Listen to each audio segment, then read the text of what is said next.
That feels like a very fitting way to start this, honestly. Okay, so for those of you that don't have the first version of this, the little welcome message, this is just gonna be a little pet project for 6 months. It's called Observa-Tori. It's just some musings, half-baked ideas, thoughts, and I threw it together as a newsletter, and this is going to be the video version of it, so here we go. April showers bring May flowers, but what the fuck does March bring? I think I know. It's grippy socks because my thoughts right now are institutionalized level dark. It's crazy what no sunshine can do to a motherfucker. And also, the unseasonable change in weather is making my sinuses go kooky bananas. So I keep telling people, I'm like, I'm not coughing because I have COVID. I'm coughing because I had bad genes. Thanks, Mom and Dad. But what can I say? I love to complain and I love to share. So speaking of, here comes edition 1 of Observa-Tori. It's got my name in it. Okay, so bear with me. Does this have legs? Segment 1 is real, live, nude comedy bits and stand-up jokes in their beginning stages. Are they funny? Probably not. So here we go. Sorry to get political. But let's bring back child labor. I mean, come on, it teaches life skills like how to use an industrial sewing machine, how to budget with the few years of life you have left, and how to use an industrial sewing machine with only 8 fingers. There's no need to save for college. You just pop them in the mines and it's like, hey, they're gonna be 6 feet under by age 8 the way God intended. Bonus if you don't like kids because the problem starts to solve itself. I mean, hey, it's kind of hard to be an iPad kid when you don't have any fingies. Kids. It's an easy way to boost American labor. I mean, like, come on, we should be making shitty fast fashion on American soil. There is no reason that Indonesia and Vietnam should have all of the fun, okay? Job possibilities are endless. I mean, America, we have the chance to be #1 in child soldiers. We should be doing that. Come on, we built this country on the shoulder of giants. I think it's about time we just laid back and rested a little on some prepubescent ones. Not like that though. Number 2, okay, granting extrauterine embryos personhood is so crazy to me. I'm like, what the hell? You think a fertilized egg is worthy of rights? You don't even know if it's a woman yet. Like, come on, give the thing a chance to come out as trans before you think it's deserving of rights. Okay, the takesies backsies is gonna be a little awkward when they end up being gay and you already decided that they weren't equal to you. Ugh. That's a fun one. Okay.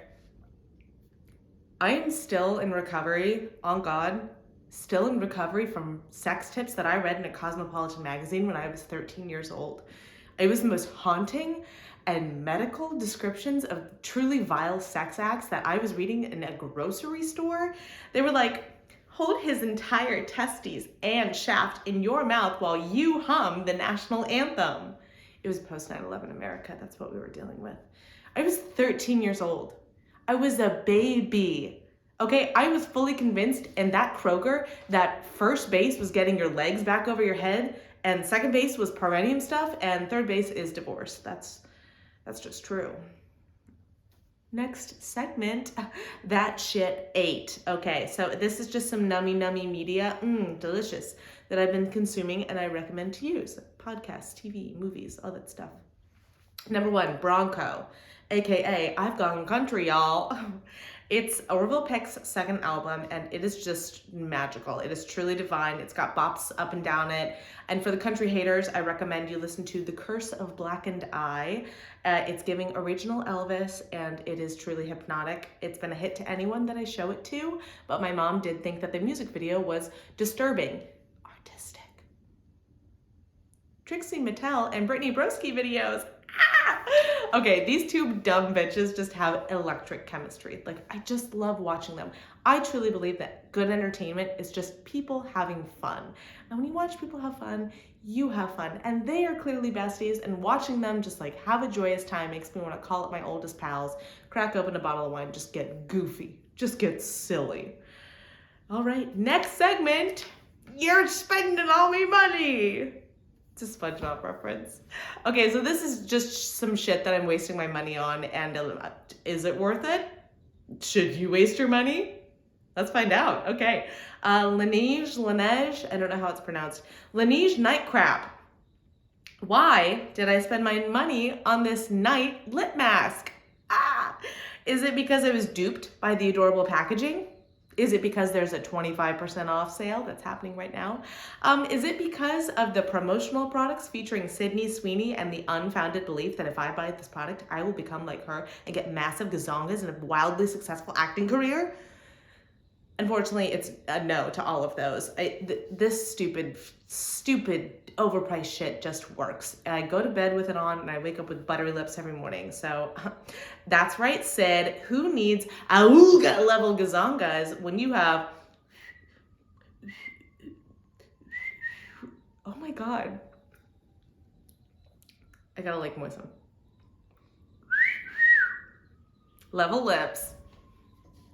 Okay, number 2, it's either Joseph or Yosef. I think that one's more fun. So Yosef garlic raka.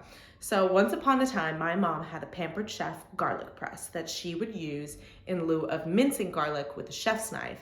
And I adopted this practice and got one of my own, but lo and behold, my piece of shit made in China, not by American child hands, garlic press finally croaked and I had to replace it, and I did not want to go through all that again.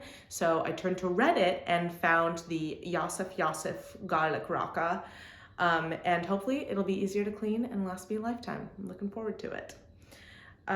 Next segment, quality memes. They're in the internet, so I can't show them to you. That's only for people that are subscribed to the text version of this little situation. Okay, what's on the menu? This is a wild card segment, so all the others will be recurring segments, and this last slot is just like whatever I want to throw in. What's on the menu? That's the wild card for this week. Okay, so this week I whipped up a little pressure cooker shredded beef with olives. The name sucks, but it tastes very similar to ropa vieja, which is a delicious Cuban comfort food that I highly recommend if you haven't tried it. I found this recipe while I was scouring RDN websites for content for a previous job that I held, and I would always send the good ones to myself. And this one has just continued to be a favorite. It's tender, it's delicious, it's juicy and flavorful. It goes very well on nachos or with rice and a roasted vegetable. I strongly recommend. The only downside of the recipe is that it is a pressure cooker recipe. And if you are not among the elite who harness the power of a working bomb in their kitchen to cook, I invite you to join us because it's a good time. And, okay, so she believed she did, so she believed she could, so she did. That sounded horrible. I'm gonna do that one more time. Okay, she believed she could, so she did. And by she and do, I of course mean you, sitting through all of this or reading all of this. If you don't want to be a part of this in the future, that's fine. Unsubscribe. That's totally chill, girly. Yeah, but if you love it and you want more, hold your horses and give them tender little kisses on the forehead. Because I'm gonna do this once a month until July, June, March, April, May, June, July, August. August will be the very last one. Yeah, so thanks for joining me for the first edition of Observa-Tori. Kisses from my bitches. Mwah.